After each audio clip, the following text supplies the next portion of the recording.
Les semences étant conservées à 17 degrés, lorsqu'on va inséminer, introduire la semence dans la truie, si on veut limiter les risques de rejet, on va réchauffer, remettre la semence à température. Là aussi, ça demande beaucoup de rigueur. C'est-à-dire que si on veut remettre la semence à température, c'est à 35 degrés. 35, c'est pas 37, c'est pas 33. C'est moins grave à 33 qu'à 37. Ce que je veux dire par là, c'est que vous devez vérifier qu'un thermomètre qui est fiable et vérifié. On voit trop souvent des éleveurs, des stagiaires qui nous disent « je vérifie la semence ». Ah, voilà, je mets la main dans l'eau, dans le bain-marie, l'eau doit être bonne. Et là, vous avez des sérieuses surprises. Donc ce que vous devez faire, c'est vérifier, c'est mettre à température la semence. Mettre à température à 35 degrés. Pas trop, c'est sûr, voilà, c'est bien.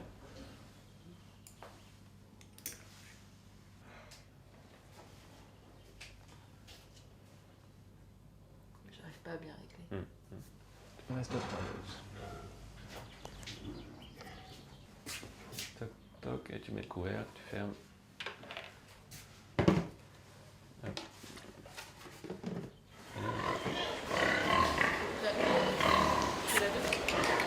Allez.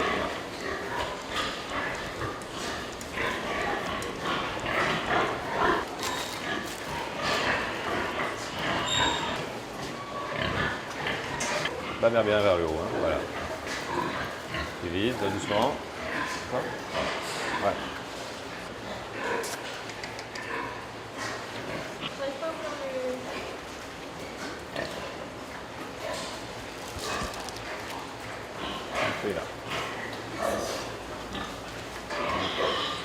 T'appuies bien sur le flacon, on voit la semence par pression. Vas-y, on voit la semence par pression. Non, par pression au départ. Vas-y. T'appuies constamment. Et tu vas percer. Non, lâche pas la pression. Tu lâches la pression une fois que tu as fait le trou. Voilà. Là, tu peux aller. Et tu laisses aller. Vérifie la sonde de temps en temps. Pareil, on voit bien la pression, on voit la semence par pression au départ et tu vas lâcher la pression quand tu vas percer. Les formateurs sont plus que des enseignants puisqu'ils apportent une partie théorique en salle, mais aussi une partie pratique. Ce sont eux qui mettent en place la partie opérationnelle avec les stagiaires et les apprentis. Ils sont là pour les accompagner, pour les guider dans les différentes tâches qu'ils réalisent. Ce qui est important ici, c'est l'âge en jours. Ces cochons-là ont 92 jours d'âge depuis la naissance. Et en fait, ça va nous amener à la courbe d'alimentation. La progression est linéaire et que concrètement, un cochon, il va consommer à peu près 45 à 50 grammes d'aliments par kilo de poids vif le jour où il rentre. Donc un cochon de 30 kg ferait 1,5 kg par jour. Les stagiaires, les apprentis sont mis en situation professionnelle sur des ateliers qui sont semblables à ceux qu'ils vont rencontrer dans les entreprises ou des ateliers qu'ils vont aussi reprendre à leur compte. C'est un gage de qualité et d'un savoir-faire. Tu as 2 silos, un silo croissance dans lequel il reste 1 tonne 300 et puis un silo finition dans lequel il reste 2 tonnes 8 d'aliments. Donc qu'est-ce qu'on a à faire comme vaccination là aujourd'hui? Donc on va mettre le planning à la date du jour, 7 juillet. Donc qu'est-ce qu'on a à faire? Donc on va vacciner la RT. Donc ça c'est un vaccin contre quoi? Ouais, donc on a la primo-vaccination à des cochettes pour les diarrhées néonatales qu'on va faire ce matin. Voilà, donc on va aller prendre notre matériel et puis on va vacciner les truies.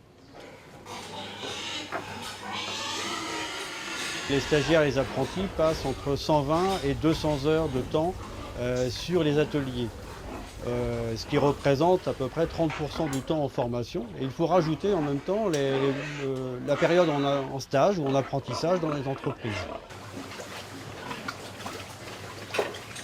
Tout cet aspect pratique les rend beaucoup plus opérationnels sur le terrain quand ils vont trouver un emploi ou quand ils vont directement se mettre à leur compte.